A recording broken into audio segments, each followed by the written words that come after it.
And his idea of evolution makes more sense than Darwin's in my mind. I mean, I'm still not sold on it, but I do think Stitchin's onto something. We had some kind of extraterrestrial interference to take us from man/ape to man. I mean, one minute we're living in a cave and we're rubbing sticks together to make fire, and then the next minute we're building plazas and castles and churches and all this other stuff, and pyramids, of course, like the Egyptian pyramids and the pyramids in South America, and all of these wonderful feats of architecture. And, you know, a few thousand years prior, we were rubbing sticks together. I don't know. It just seems too much.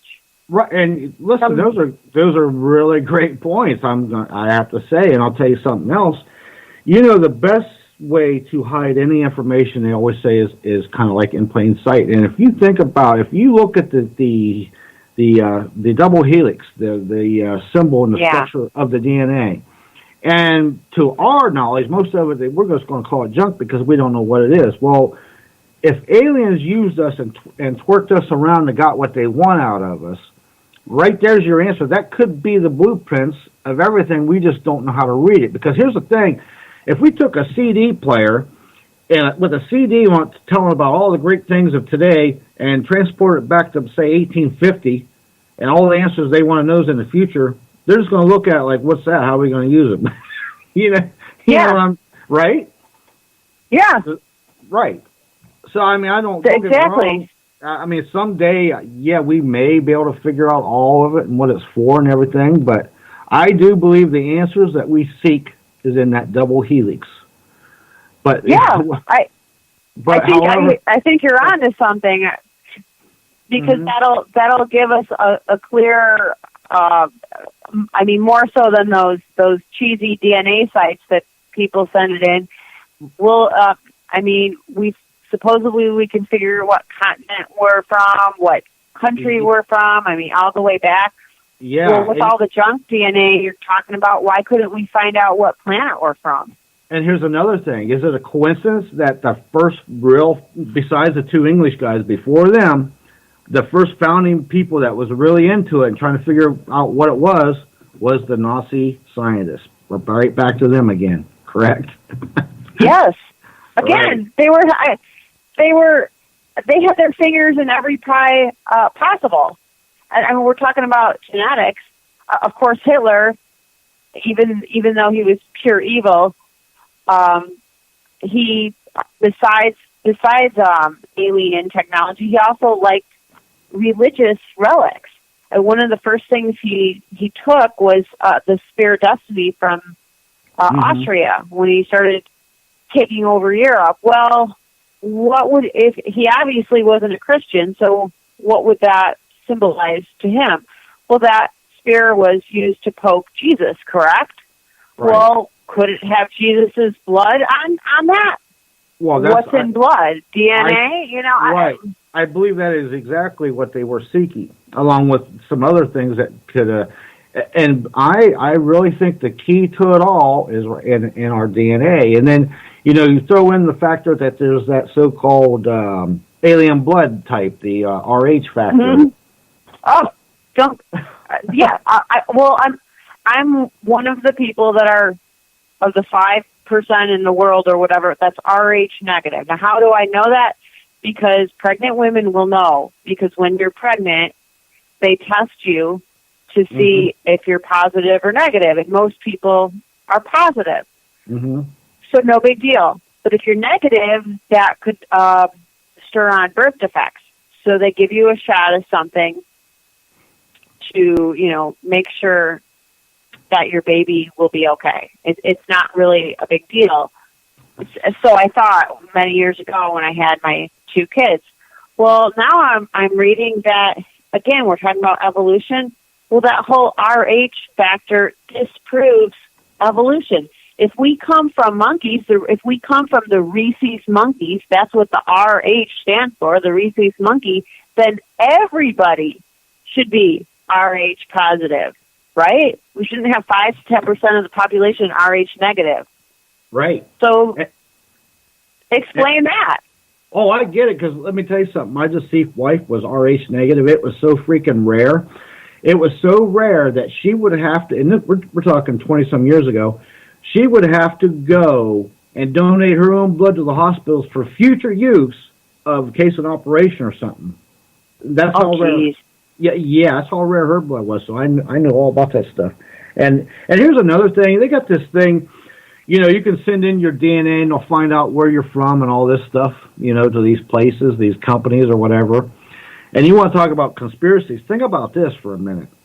Well, here's a good point. Remember a year or two ago, they got that one serial killer from California? Yeah. Mm-hmm. Because he turned in his DNA to see. Now, here's the thing. Now, I'm thinking a little bit nefarious here, but say they wanted, the government or somebody didn't like you, they wanted to get rid of you. Mm-hmm. All they have to do, you just gave them your your life away with that DNA. They can place you anywhere they want to place you, and you're done.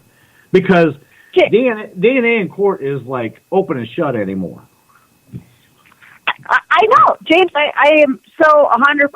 I've been complaining about these sites forever. I'm so glad to hear you say that, because I think, why are you voluntarily giving a corporation your DNA? They're just going to put it in a database and sell it, like you said, maybe to the government, maybe to a medical clinic that's looking for people with a kidney match for their rich, dying patients. Who knows? There's a zillion things they could do with your DNA. And you're giving it away like that? And here, I don't know. I feel a new book coming on with that one. Well, here's a little more fodder for your book. How about this? How about some of them companies might even be in with some of the aliens, and they're doing some of the DNA work for them for exchange for some technology. And here's the other kicker. The scary part is they've got people convinced of this like sheep, going to the slaughter, like the old Pink Floyd movie again, going to the meat grinder. Right? Oh, I couldn't agree more with you. That those DNA sites are a big pet peeve of mine. And then the Alexa. Why would you buy a thing that bugs your conversations in your house? Hey, what are you bugging yourself for? What are you, crazy? You know what I always say when somebody's complaining about Alexa? I just tell them, go get Siri and make her jealous. You know, that's all. That's all. You got to get them AIs fighting with each other. You can't have them ganging up against you. Or again, that's another recipe for disaster. It'll have us lined up like sheep, giving our DNA away. Oh, yeah, and then with our hands out, inserting chips so they know where we are at all times of the day. That is just, you know, I've seen that stuff in movies 30 years ago, but here it is today, and people is okay with it. I just don't get it. I don't understand their train of thought. Why is that okay? The DNA thing of blindly giving your DNA or blood blindly to anybody in this day and age with this technology and as many nefarious people there are out there that don't even know how to talk to people face to face because of technology. They only know how to talk to people through the internet or whatever. That's a dangerous recipe. I mean, right. It just is. They've got. This was also in my 2 alien books. I find this fascinating. They got this methodology called CRISPR-Cas9 out that through some kind of a vector, some kind of a virus. I'm not quite sure. Again, I'm not a scientist. They shoot it into your body, and it somehow will add a gene, take out a gene, or it might activate a gene. It could activate a gene. What's one of them? What they call jump genes, right? Well, it will add a gene or delete a gene. Oh, okay. And so, right now they're supposedly using this to prevent, I want to say malaria, that disease with the mosquitoes. Right. And they're using mosquitoes to inject, so they get rid of that carrier thing that gives people malaria. Okay, sounds like a good thing, right? No, first, not me. When I hear that, you know what I think about? That is a genius. What a genius way to infect millions of people. Yeah. Put in mosquitoes and let them go, because they multiply like crazy and they'll just bite the crap out of you and infect you, and you won't even know it till it's too late. Oh Lord. Or when they figure out what gene matches your intelligence, why not inject again a mosquito or some other kind of bug to bite you with this vector, and then make your brain in a perfect make your brain like a sponge, so you're easy to brainwash, like you're talking about. I mean, there's so many things you could do with this. Right. And here's the thing. They can make it where they can just, there's so many people on the internet, all they have to do is flash something subliminally, and then you've got millions of people that is activated and they don't even know it. They're just walking around, like a zombie, going to do whatever you want. Jeez. Or, I mean, you could, or say you have brown eyes and you don't like the brown eyes. Okay, well, now you voluntarily get the vector, and you go through the Cas9 CRISPR, and now you have blue eyes, because it'll take the gene and delete the brown gene and supposedly insert the blue gene. I mean, you don't even have to you don't even have to do this when you're in the womb. You could do this as a grown-up. And then if you wanted to go back to the brown eyes and say, I mean, to me, this is playing God. Dina, I'm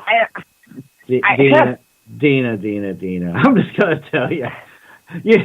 You're making it very hard for me going to sleep tonight, okay? Now, I'm just kidding. Anyway, our time's about up, but boy, oh boy, I'll tell you, if I sleep the next couple of days, it'd be a miracle, right? I'm just kidding, but you're right about all these things, and unfortunately, we are about running out of time. I'm going to give you a couple minutes to share or promote, or anything you want to share or promote, so go ahead. Oh, thank you so much, James, for having me on. Yeah. I'm of course, promoting all of my books. My latest and greatest is Crowns and Cabals, an apocalyptic tale of New World Order, and that one just came out maybe a month and a half ago. So it's getting a lot of great reviews. So please, by all means, check it out.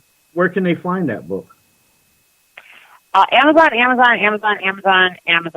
So, I mean, my books are all over. Some of them are on Barnes. Some of them are on Walmart.com. Some of them, are on Books A Million and so forth. But they all are on Amazon in ebook format or paperback format. You can have an Amazon page, Dina, D-I-N-A, Rae, R-A-E. You can find me on Goodreads. Again, my author name is Dina, D-I-N-A, Rae, R-A-E. All of my books are on Goodreads if you want to check out reviews or whatnot. I have a Facebook fan page, Dina Rae Books. I have a blog, Dina Rae's Right Stuff.blogspot.com, and that's DINARAES WRITE, and then stuff.blogspot.com.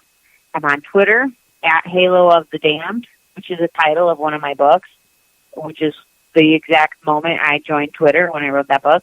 I'm on Pinterest. I'm on Instagram. Dina Rae 2018, I think is my Instagram handle. I'm very easy to find on the internet. Okay, well, listen. Thank you so much. You've been an awesome guest, very intriguing, very informative, very educational. And I hope you have a great rest of the weekend, and thank you for coming on. Thank you so much for having me, James. You too. Okay, bye-bye. Bye-bye. All right, wow. Well, if I get to sleep tonight, it'd be a miracle. All right, anyway, listen, this Friday coming up, June 7th, Gary and his show, first 2 hours, going to be talking to a guest, and then the last hour I'm going to be co-hosting, and we're going to have, if you call in and tell a ghost story or something, you're going to get a free book on the paranormal.